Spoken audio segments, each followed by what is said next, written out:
Ini bukan sekadar nyanyian yang kami hafal keluar dari bibir mulut kami. Tetapi ini adalah tekad komitmen kami. Apapun yang terjadi, kami akan berdiri tegak. Apapun yang terjadi, kami akan bertahan melalui tantangan sekalipun. Karena kasih setia Tuhan dahsyat dan luar biasa dalam hidup kami. Tidak pernah Tuhan permalukan kami, tidak pernah Tuhan biarkan kami, tidak pernah Tuhan tinggalkan kami, tidak pernah Tuhan terlambat dalam menyelesaikan segalanya buat kami. Karena itu dengan bangga kami nyatakan, nabi boleh banyak, agama boleh banyak, rasul boleh banyak, juru selamat hanyalah Yesus Kristus, Tuhan dan Raja. Haleluya. Kami perlu Yesus dalam hidup kami, kami perlu firman dalam hidup kami. Kami perlu pewahyuan Roh-Mu atas kami, bicara buat masing-masing kami Bapa. Sebab kami siap untuk mendengarkannya. Sembuhkan yang sakit Allah, kuatkan yang lemah. Beri penghiburan buat yang susah, bebaskan yang terikat, lepaskan yang terbelenggu, ulurkan tangan bagi yang membutuhkan mujizat. Sehingga di hari Minggu yang penuh berkat, penuh mujizat ini bukan sekedar ibadah rutin mingguan biasa yang kami nikmati bersama, baik kami yang di gereja maupun kami yang di rumah masing-masing. Tapi hari ini hari berkat, hari ini hari kemenangan, hari ini hari lawatan Allah, hari ini hari perjumpaan kami dengan Yesus lewat roh dan firman-Mu. Dan kami tahu, kami percaya orang yang berjumpa dengan Yesus tidak pernah akan dikecewakannya. Haleluya. Bersama-sama kita katakan amin. Beri tepuk tangan yang meriah buat Tuhan.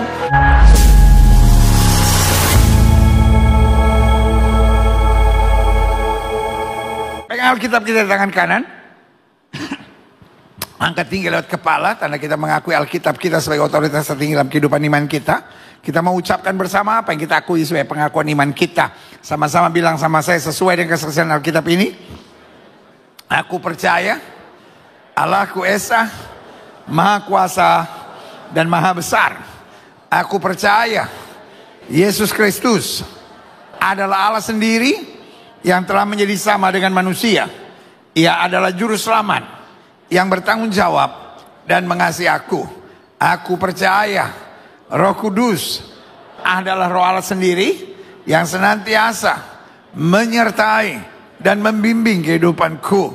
Aku percaya Alkitab ini adalah firman Allah yang akan senantiasa menjadikan hidupku kudus, berkemenangan, diberkati, penuh mujizat, dan selalu menjadi berkat. Amin. Great.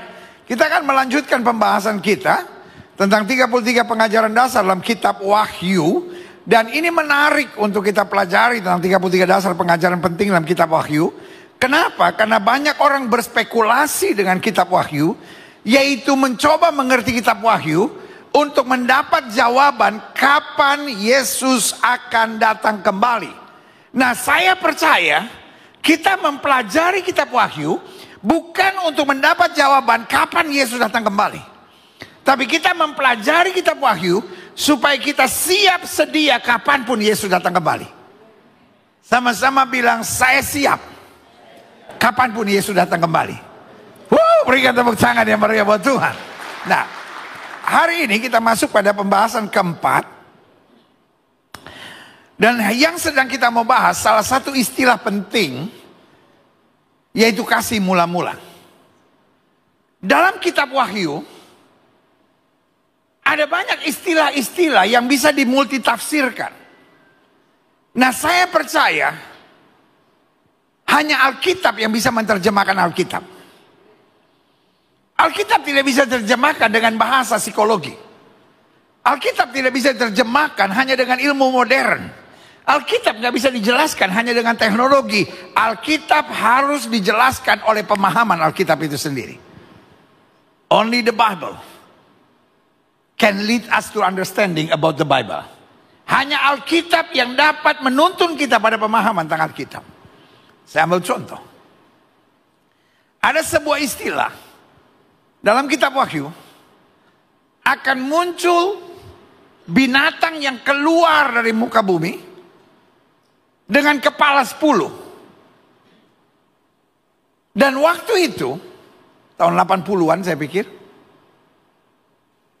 tiba-tiba Berdiri yang disebut MEE awalnya, Masyarakat Ekonomi Eropa. Ingat?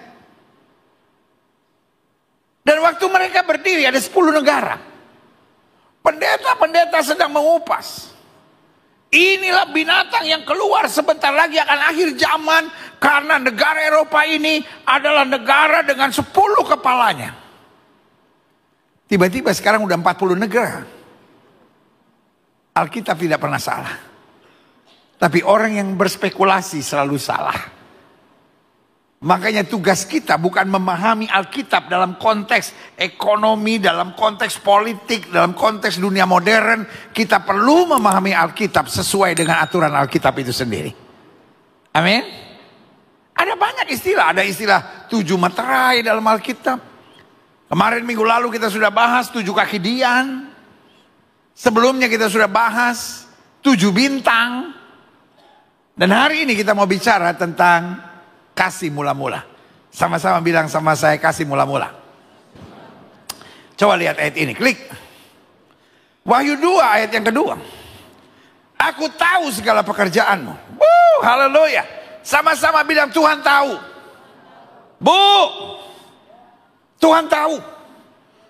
Pak, Tuhan tahu. Adik-adik muda, Tuhan tahu perjuangan kalian, Tuhan tahu air mata kalian, Tuhan tahu kesungguhan kalian dalam mencari Tuhan.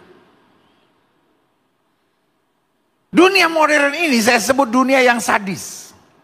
Orang gampang sekali menghina, orang gampang sekali menyerang, orang gampang sekali mempermalukan, orang gampang sekali membuli orang lain. Dan salah satu persoalan serius di dunia modern ini adalah merasa tidak diapresiasi. Bu, perjuangan ibu, kesungguhan ibu, pelayanan ibu diapresiasi suami nggak, Bu?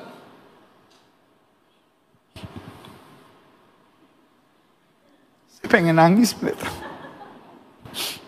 Cuman pendeta yang ngerti saya sekarang. Saya tahu saya bukan istri yang sempurna, pendeta, tapi saya coba berbuat yang baik.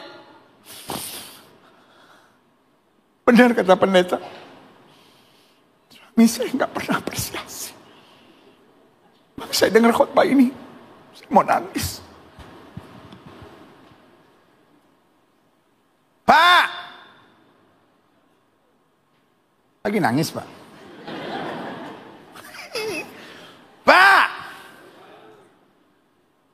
perjuangan Bapak sebagai laki-laki, Pak, diapresiasi istri nggak? Lihat gak ada yang jawab. Udahlah pendeta yang tahu lah. Kita tuh pendeta sebagai laki-laki nggak banyak ngomong pendeta. Cuman kalau listrik token udah bunyi saya harus bayar. Kalau uang sekolah mesti dibayar, pokoknya saya harus bayar. Dan istri saya taunya semua udah beres. Tapi nggak pernah rasa syukur, ada aja gitu komplainnya.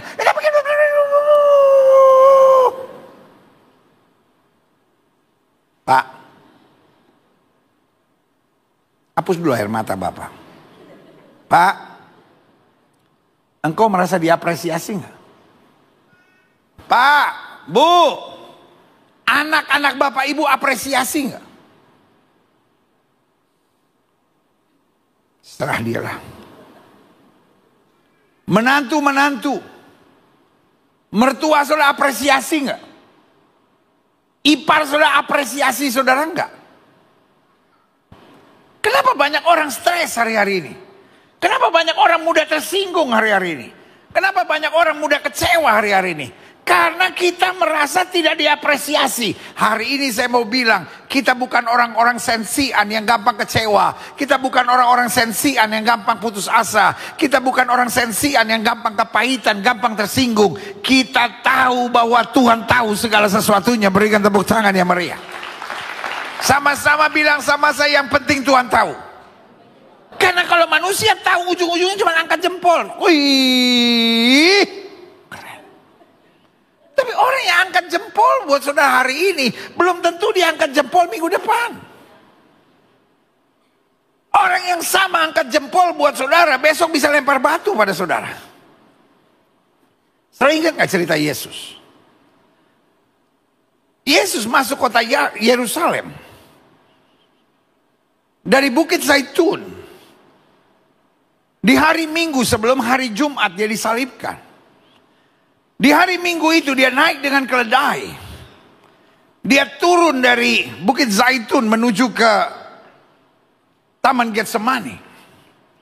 Dalam perjalanan tiba-tiba tanpa disadarinya, orang banyak buka jubah mereka, taruh di jalan, dan mereka berteriak, Hosana, Hosana, diberkati dia yang datang dalam nama Tuhan. Kalau mereka berkata Hosana yang artinya please help me, lalu sambil berkata diberkati dia yang datang dalam nama Tuhan, artinya mereka menyadari Yesus adalah Mesias. Itu hari Minggu. Orang Kristen menyebut itu sebagai the Minggu Palem. Karena orang banyak dengan melambaikan daun palem berkata Hosana, Hosana, diberkati dia yang datang dalam nama Tuhan. Hari Senin, hari Selasa, hari Rabu, hari Kamis malam Yesus ditangkap. Dan hari Jumat dia diperhadapkan oleh Pilatus. Pilatus tahu bahwa dia tidak bersalah.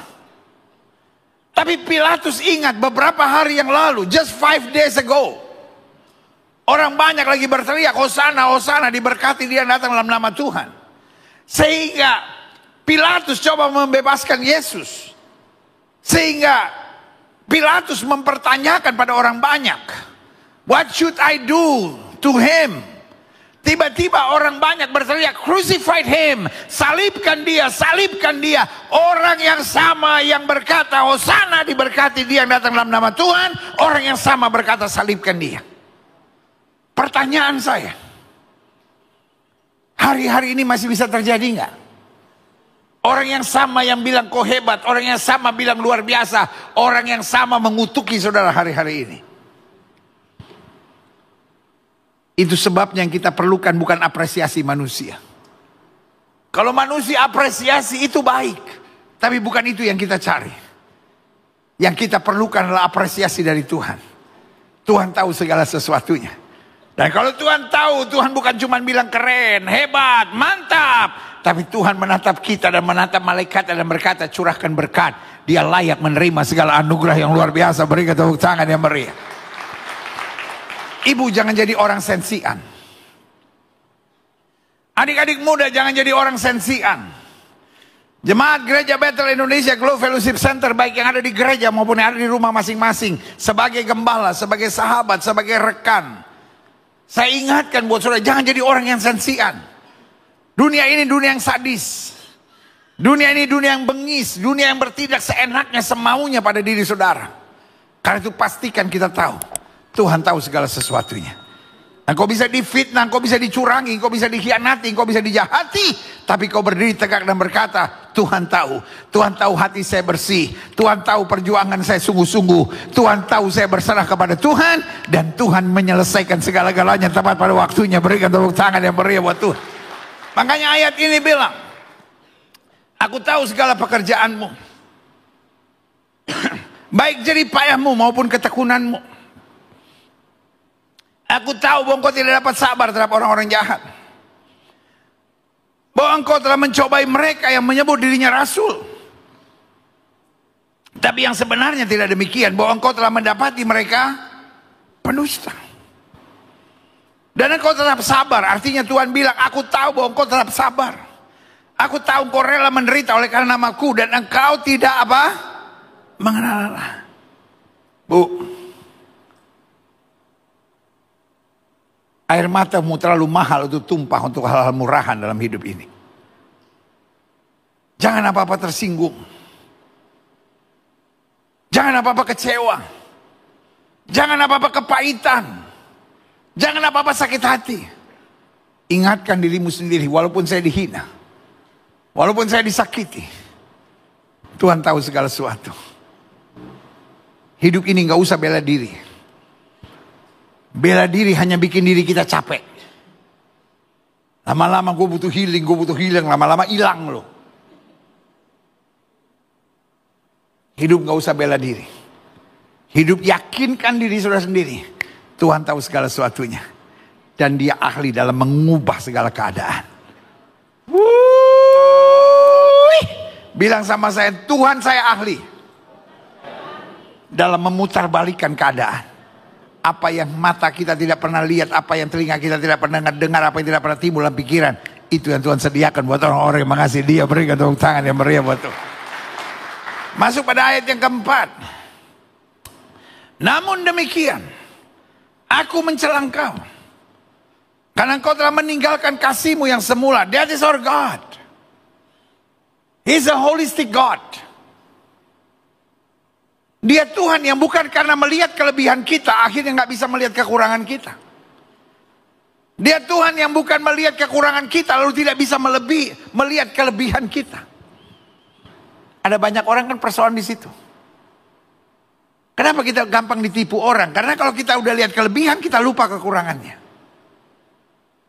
Sebaliknya kalau kita lihat kekurangan orang, kita nggak ingat lagi kelebihan-kelebihan yang ada padanya. Pak,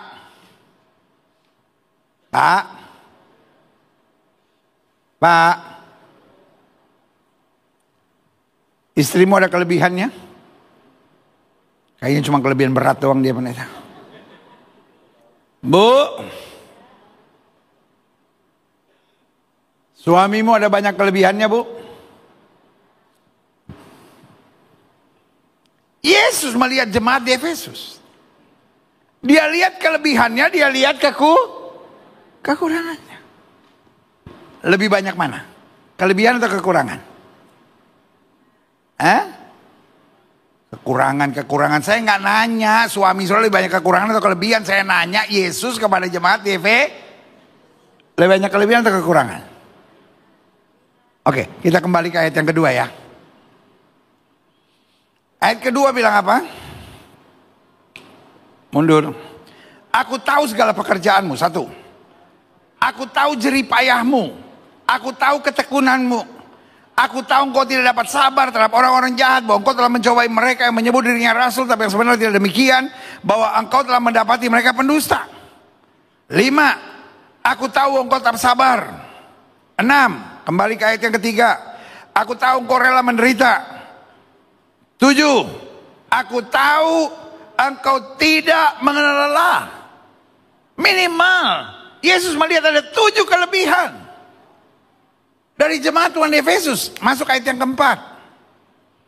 Namun demikian aku mencela engkau, karena engkau telah meninggalkan kasih-Mu yang semula. Jadi kekurangannya ada berapa? 1. Lebih banyak kelebihan atau kekurangan?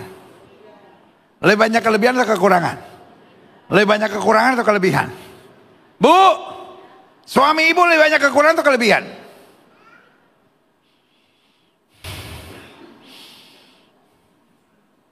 Biar Tuhan yang jawab, pendeta.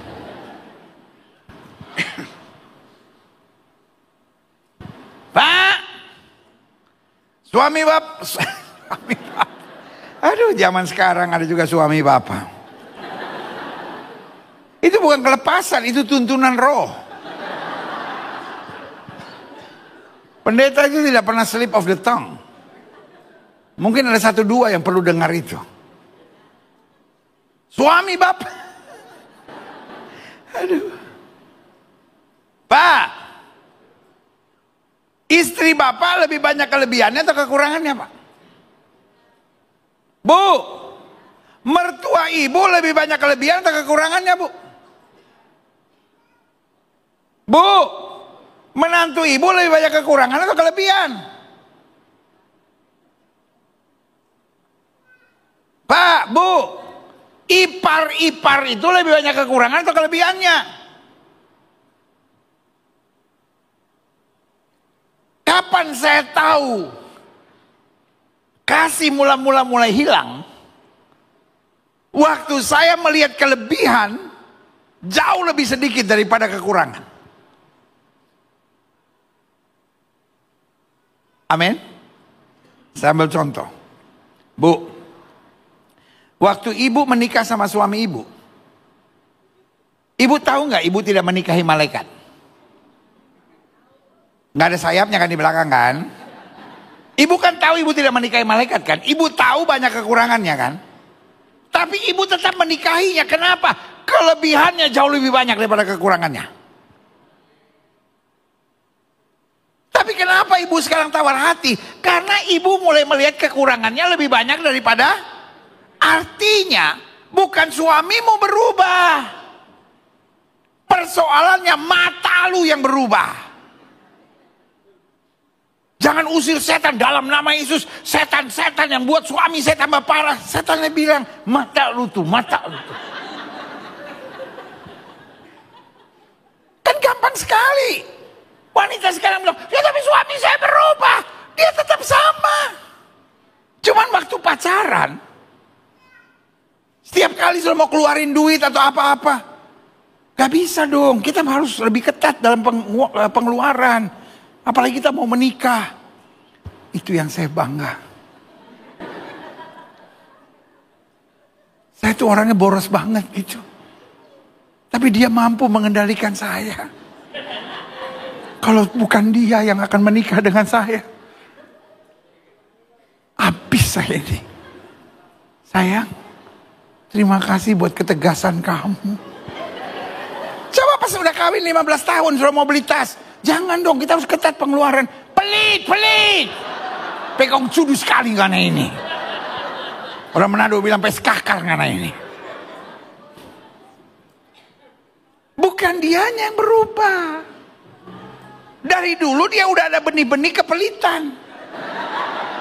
Tapi karena cintamu membara, kasih yang mula-mula menyala, pelitnya itu ketegasan. Tapi ketika cintamu berkurang, engkau menyebutnya skakar. Koncudu. Ada yang gratisnya gini. Ah, itu ada ros kakar itu dia itu.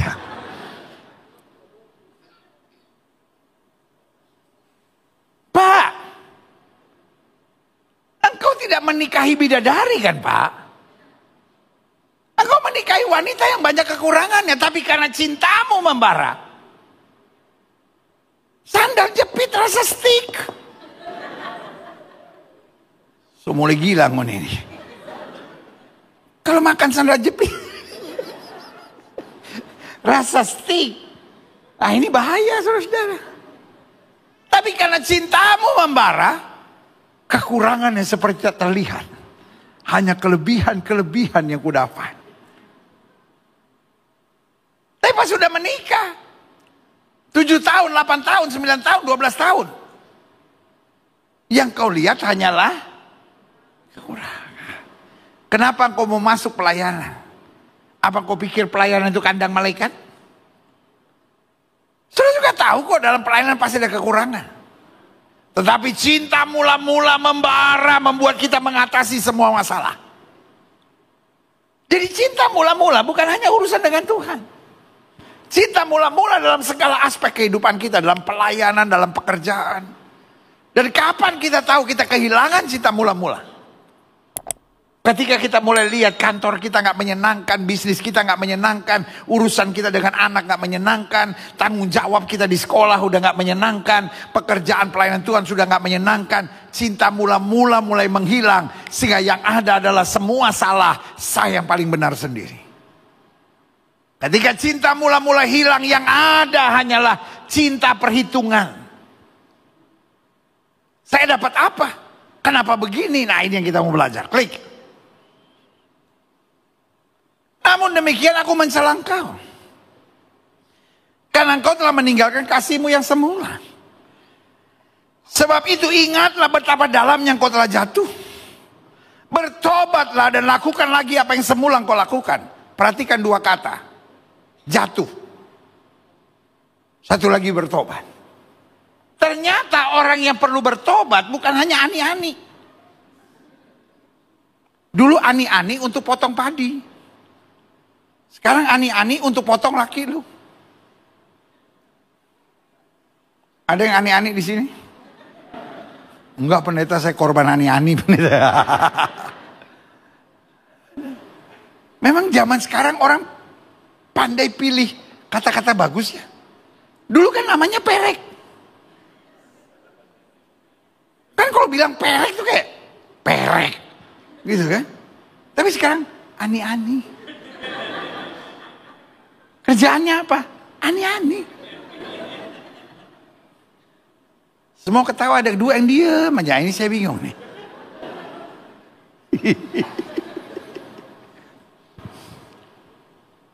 Ternyata bertobat bukan hanya untuk preman. Ternyata bertobat bukan hanya perlu untuk penjahat, tapi bertobat juga untuk mereka yang kehilangan kasih mula-mula. Karena ayat ini bilang apa? Ingatlah betapa dalamnya kau telah jatuh, bertobatlah. Dan lakukan lagi apa yang semula kau lakukan. Jika kamu tidak bertobat, jika kamu tidak demikian, aku akan datang kepadamu dan aku akan mengambil your menorah, mengambil kaki dianmu. Apa itu menorah? Minggu lalu kita sudah belajar. Terang yang membuat hidup kita bermanfaat. Kalau kita kehilangan kasih mula-mula, kita kehilangan keadaan hidup yang bermanfaat. Jikalau engkau tidak bertobat, klik. Saya simpulkan begini. Salah satu bahaya dalam perjalanan iman seseorang. Kenapa saya sebut bahaya? Karena kelihatannya kita tetap aman. Yaitu ketika kehilangan apa? Kasih mula-mula. Kalau engkau berzina, hidupmu gak aman. Engkau tahu bahwa engkau harus bertobat.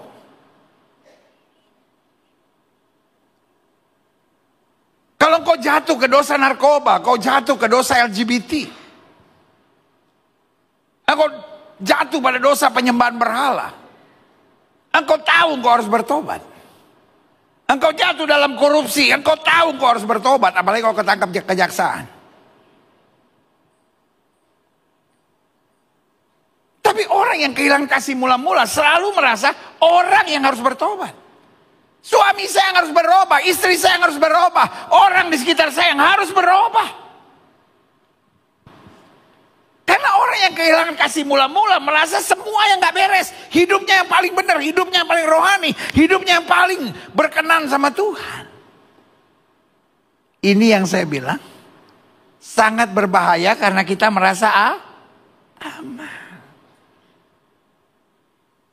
Kita merasa orang di gereja yang salah. Kita merasa pekerjaan Tuhan yang gak benar. Tanpa kita sadari, kita sudah semakin jauh dari Tuhan. Tapi kita merasa, kita tetap ada di gereja. Tapi kita kehilangan semangat. Kita kehilangan kasih. Kita kehilangan kehangatan. Klik. Saya catat di sini. Apa yang disebut kasih mula-mula? Dalam bahasa Yunani, kasih mula-mula itu ten agapen, ten proten. Apa itu agapen? Agapen berasal dari kata agape. Agape itu bentuk singular. Bentuk tunggalnya. Sementara agapen itu adalah bentuk jamak atau bentuk plural. Apa arti agapen? Apa arti agape? Agape artinya cinta yang bukan karena mendapatkan, tapi cinta yang merupakan keberadaan. Kenapa kita mencintai? Karena dia baik. Kenapa kita mencintai pekerjaan? Karena menyenangkan. Kenapa kita mencintai pelayanan? Karena kita merasa saya diberkati di pelayanan. Tapi kenapa Yesus mencintai kita? Karena dia adalah Allah yang penuh kasih. Sama-sama bilang sama saya, bukan mendapatkan tapi keberadaan. Kalau kita punya cinta yang mendapatkan, kita menjadi orang yang bilang, pendeta kalau dia baik sama saya bisa baik sama dia. Tapi kalau dia nggak baik sama saya, dia belum tahu siapa saya. Kasih mula-mula adalah kasih yang menyadarkan kita tentang keberadaan kita. Bahwa Allah telah memberikan kasih yang sejati pada hidup kita. Meskipun orang mereka-rekakan yang jahat tentang kita, tetap kita tabur kasih. Karena dia Tuhan yang terlalu baik buat kita. Berikan tepuk tangan yang meriah buat Tuhan. Klik. Selanjutnya saya pelajari. Berikut saya catat. Ada beberapa ciri seorang yang memiliki kasih mula-mula kepada Tuhan. Yang pertama. Sengaja saya bagikan ini. Supaya ini menjadi measurement. Ini menjadi pembanding buat setiap saudara. Supaya saudara bisa membandingkan. Apakah ciri kasih mula-mula itu masih ada pada saya. Yang pertama. Sama-sama bilang sama saya semangat dan kegairahan. Sama-sama bilang sama saya semangat dan kegairahan.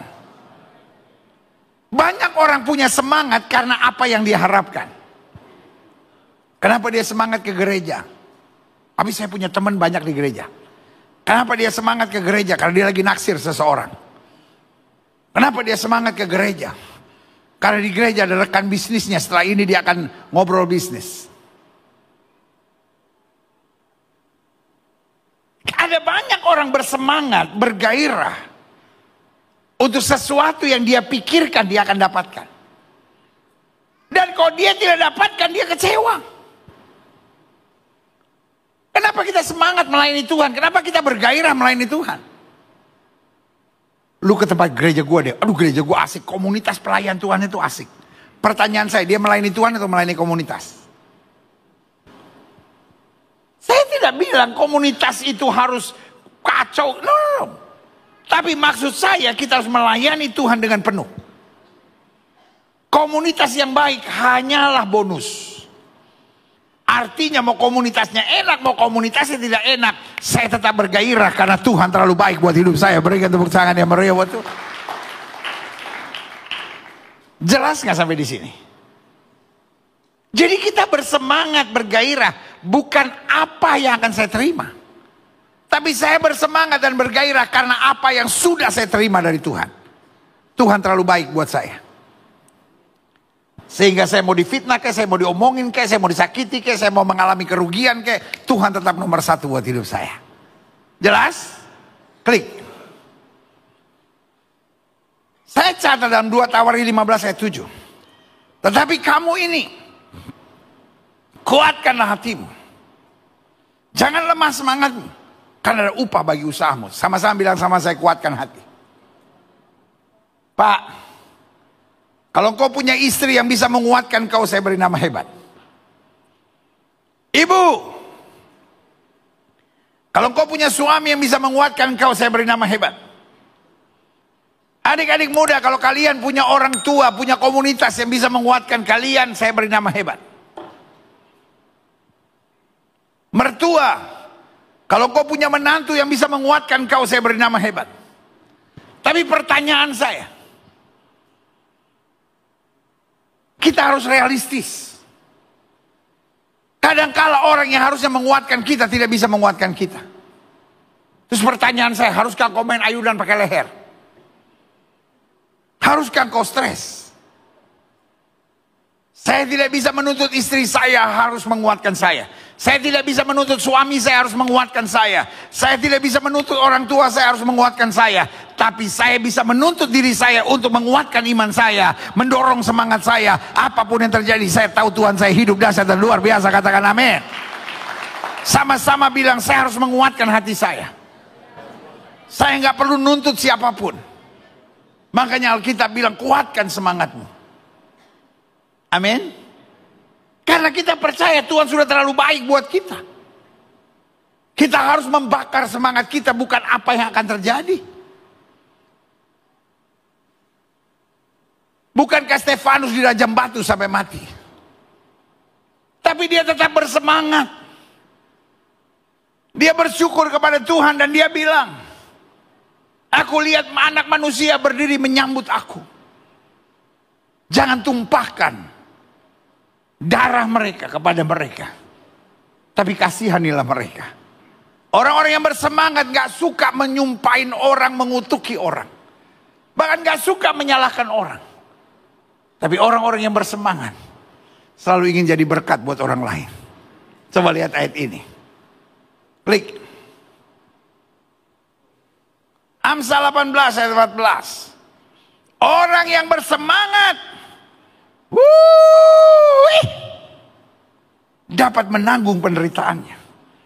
Terjemahan aslinya bilang dapat menyelesaikan segala persoalannya. Tapi siapa yang akan memulihkan semangat yang patah? Iblis mau supaya saudara tidak bersemangat. Lihat Bartimeus, anak Timeus, duduk di pinggir jalan sebagai seorang peminta-minta. Waktu dia dengar Yesus lewat, dia berteriak, Jesus of David, have mercy on me. Orang banyak suruh dia diam. Pertanyaan saya, siapa yang suruh diam? Salah satunya adalah murid-murid Yesus. Hal yang paling menyakitkan dalam hidup ini kalau orang yang harusnya menguatkan kita justru menyakitkan kita. Gini.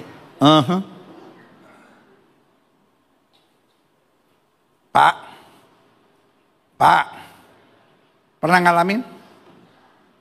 Bu, pernah ngalamin? Kalau kita difitnah sama orang kafir, kita nggak masa bodoh. Kalau kita difitnah sama mu'alaf, kita nggak peduli. Tapi yang paling menyebalkan, orang yang harusnya menguatkan kita, menolong kita, memberi semangat buat kita, justru ngomongin kita. Pernah ngalamin? Mau nangis? Kalau nangis bisa menyelesaikan masalah dari mimbar yang suci ini, saya bilang ayo kita nangis.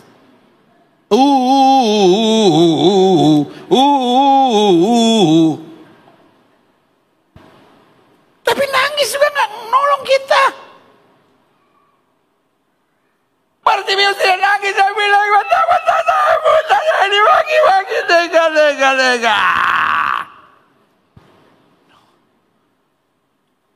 Bartimeus berteriak lebih keras lagi. Dia tetap bersemangat karena dia tahu siapapun boleh mengecewakan. Tapi Tuhan Yesus saya Allah yang tidak pernah mengecewakan orang yang berharap kepadanya. Katakan amin. Bu, Alkitab saya tidak bilang orang yang cinta Yesus dapat menyelesaikan persoalannya. Artinya meskipun kau cinta Yesus, tapi kalau kau melo, saya cinta Yesus tapi masalahnya banyak.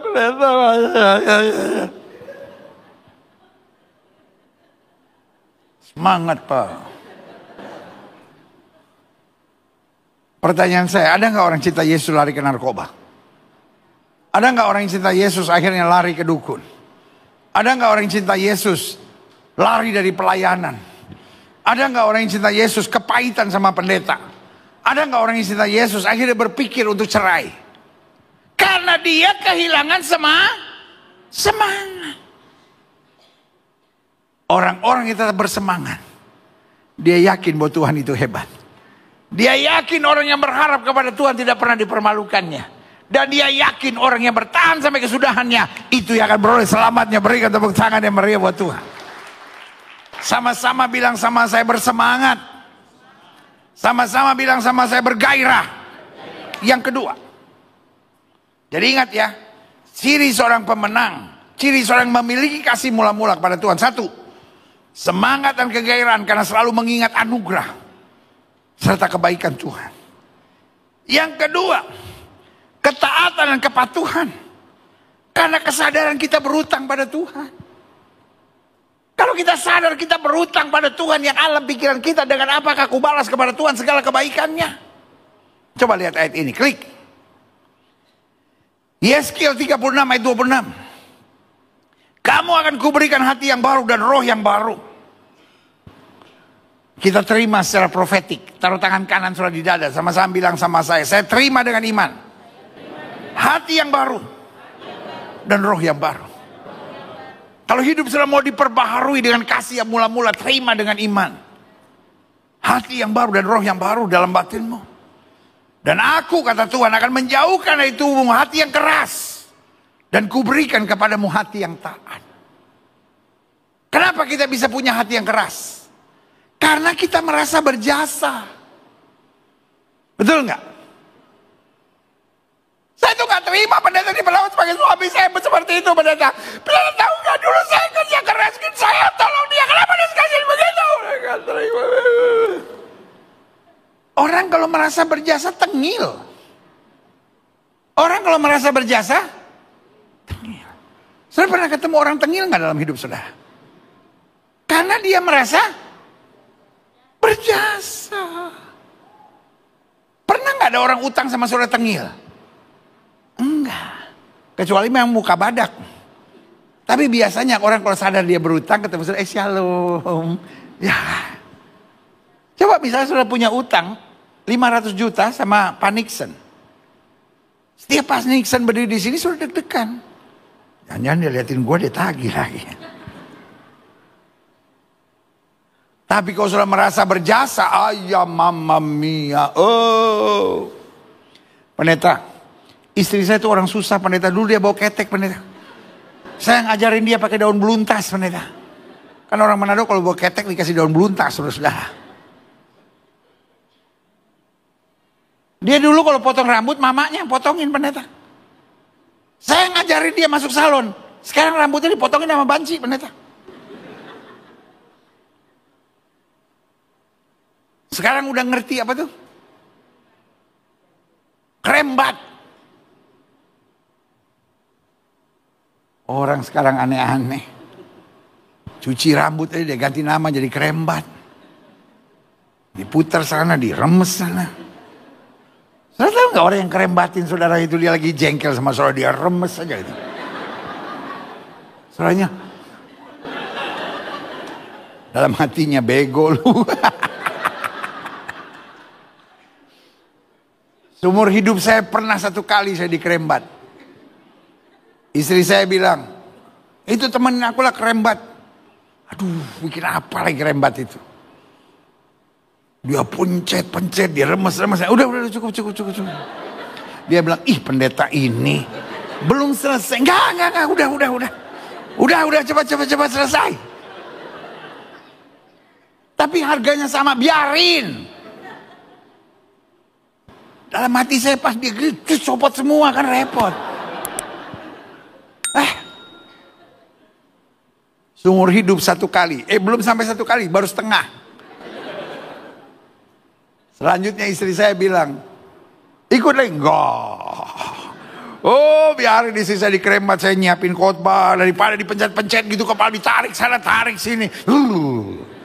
Saya takut selesai krembat, saya yang begitu. Shalom.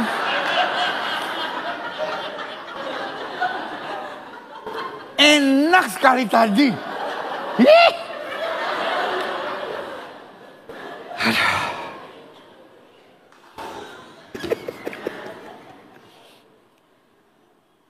Orang kalau merasa berjasa, dia tindas istrinya. Istri saya pendeta dulu kan sekarang mentang-mentang. Gereja juga gitu. Orang kalau merasa diberkati di rumah Tuhan gayanya beda. Tapi orang kalau merasa berjasa, gereja ini tanpa saya nggak mungkin bisa maju.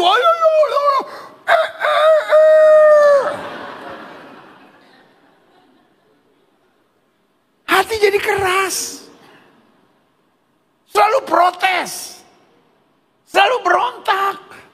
Tapi kalau kita menyadari kebaikan Tuhan, kita menyadari orang berhutang, kita akan bilang, Tuhan, apapun yang Tuhan mau, aku siap melakukannya dengan segala segenap hatiku. Berikan tepuk tangan yang meriah buat Tuhan. Yang ketiga, ciri seorang yang memiliki kasih mula-mula kepada Tuhan, pengorbanan dan kerendahan hati karena selalu berjuang meneladani Kristus. Sama-sama bilang pengorbanan dan kerendahan hati. Orang kalau menyadari bahwa dia harus meneladani Kristus, maka dia menjadi orang yang rendah hati dan siap berkorban. Orang sombong gak mungkin bisa berkorban. Tetapi sebaliknya orang yang meneladani Kristus tidak akan pernah bisa sombong. Hidup kita bukan untuk mencari sukses. Saya udah yakin gak akan ada yang bilang amin. Hidup kita diberkati. Kalau itu aja lo bilang amin, saya udah tahu. Hidup kita bukan mencari sukses. Hidup kita bukan mencari berkat. Makin dikit orang yang bilang amin. Hidup kita bukan mencari keberhasilan. Hidup kita mau menjadi sama seperti Kristus. Gereja Bethel Indonesia tidak mengajari saudara untuk mengejar sukses. Gereja Bethel Indonesia Global Fellowship Center tidak mengajar saudara untuk mengejar berkat. Gereja Bethel Indonesia mengajar saudara supaya hidup seperti Kristus. Seperti Yesus. Seperti Yesus. 'Itu saja ku minta dalam jalanku sampai ke surga. Saya mau seperti Yesus. Berikan tepuk tangan yang meriah. Kalau kita mau seperti Yesus hari demi hari kita jadi orang yang rendah hati. Dalam hidup saya percaya berkat, sukses, mujizat adalah urusan Tuhan. Berkat, sukses, mujizat adalah berkat, sukses, dan mujizat adalah saudara-saudara yang di rumah ketika bisa saudara. Berkat, sukses, dan mujizat adalah urusan Tuhan. Urusan saya berjuang. Makin hari makin jadi seperti Kristus. Dan selebihnya berkat yang akan tercurah dalam hidup saya. Katakan amin.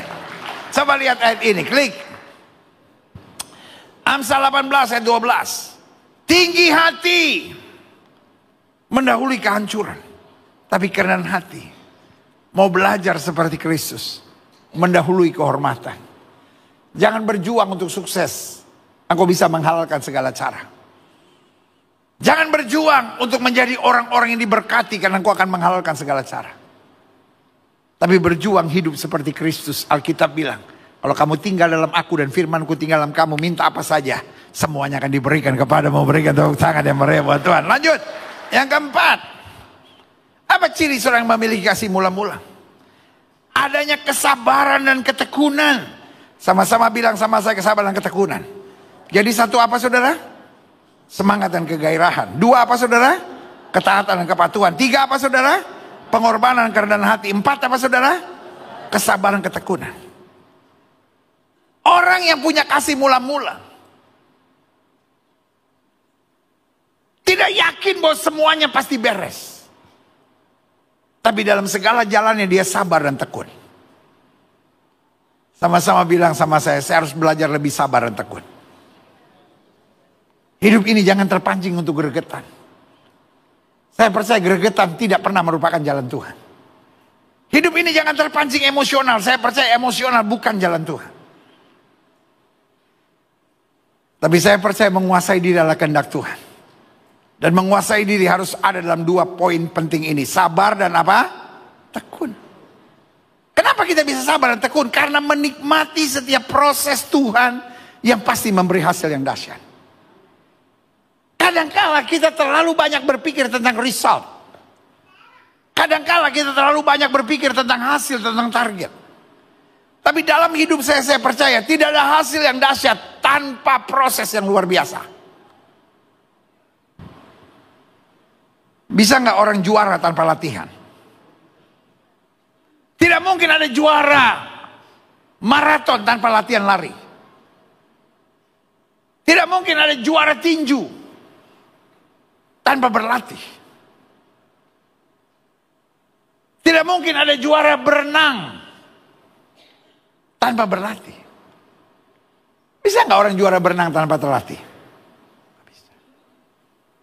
Tidak ada sarjana tanpa kuliah. Bisa nggak orang jadi sarjana tanpa kuliah? Bisa. Ijazah palsu. Udah nggak usah dibawa kemana-mana. Ngerti nggak maksud saya? Jadi hidup ini yang penting nikmati proses. Karena proses itu tanda bahwa kita sedang menuju pada situasi yang lebih baik. Jangan terancam di tengah proses. Kalau kita setiap kali melihat proses kita panik, ujung-ujungnya kita jadi orang yang menyebalkan. Gampang marah, gampang tersinggung. Tapi belajar sabar. Satu kali orang Farisi hebat sekali. Satu kali orang Farisi bikin tindakan yang sangat mengagumkan. Mereka seret seorang wanita yang tertangkap basah berbuat zina. Dan mereka bilang menurut hukum Musa dia harus dilempar batu sampai mati. Kalau kira-kira sekarang ada pendeta seperti ini, itu orang salah, harus dihukum, harus dikeluarkan dari gereja, harus mendapat disiplin, harus begini. Kira-kira dikagumi orang nggak? Dikagumi. Tiba-tiba Yesus anti mainstream. Yesus bilang, barang siapa tidak berdosa, lempar wanita ini duluan. Kira-kira asumsi yang dibangun orang tertentu apa? Kira-kira orang Farisi setuju gak sama kalimat Yesus? Halo? Karena dengan begitu Yesus membongkar kemunafikan mereka. Kira-kira orang Farisi setuju gak sama kalimat Yesus? Kira-kira mereka bangun opini nggak? Kira-kira mereka framing nggak? Pasti orang Farisi mulai bilang gini, kok aneh ya? Kok dia belain pelacur ya? Kalau Yesus hidup di zaman sekarang, habis Yesus sama apologet-apologet yang ada ini. Benar. Esra Soru serang dia, semua serang, sikat. Oh ini apa ini? Ini Yesus anak muda, rambut gondrong, mata biru, genit, belain pelacur, belain pelacur, belain pelacur. Mestinya dihukum. Semua bisa bangun framing, Yesus kayaknya gak tegas. Tapi saudaraku yang kasih dalam Tuhan, pertanyaan saya, Yesus marah gak?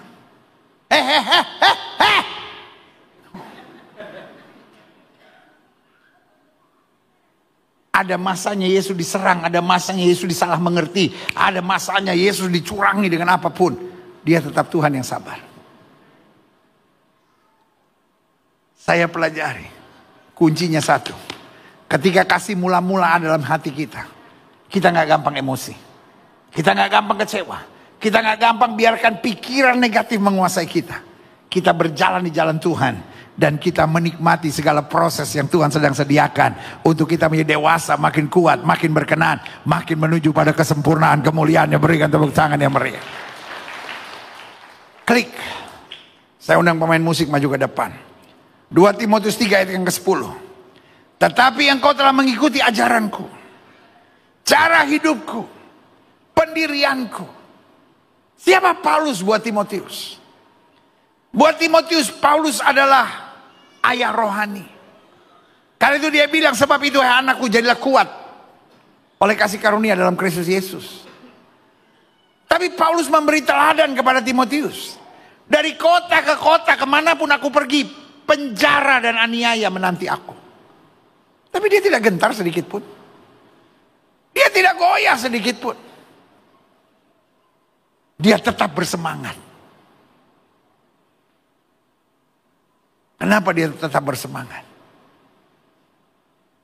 Karena dia tahu menikmati proses menjadikan dia orang-orang yang sabar. Dan dalam kesabaran dia akan menjadi pribadi-pribadi yang tangguh. Makanya lihat hasilnya. Coba lihat ayat ini. Coba lihat ayat ini. Tetapi engkau telah mengikuti ajaranku, cara hidupku, pendirianku, imanku, menghasilkan 3 hal. Kesabaranku, kasihku, dan ketekunanku. Hanya orang-orang sabar dan tekun yang bisa melewati semuanya dengan asik. Pak, saya mengerti saudara mencintai Tuhan. Tetapi pertanyaan saya, apakah kasih mula-mula itu masih ada dalam hidup kita? Kasih yang membuat kita fokus hanya pada Tuhan. Kasih yang membuat kita selalu tetap rendah hati. Kasih yang membuat kita menyadari proses dari Tuhan selalu menuntun kita pada kemuliaan. Kasih yang membuat kita tidak gentar dan terpengaruh. Karena kita punya kasih yang merupakan keberadaan. Bukan kasih karena mendapatkan segala sesuatu. Sehingga meskipun dunia coba menggoncangkan saudara, tangan Tuhan tetap pegang saudara. Engkau lebih daripada orang-orang yang menang. Berikan tepuk tangan yang meriah. Saya undang kita semua bangkit berdiri.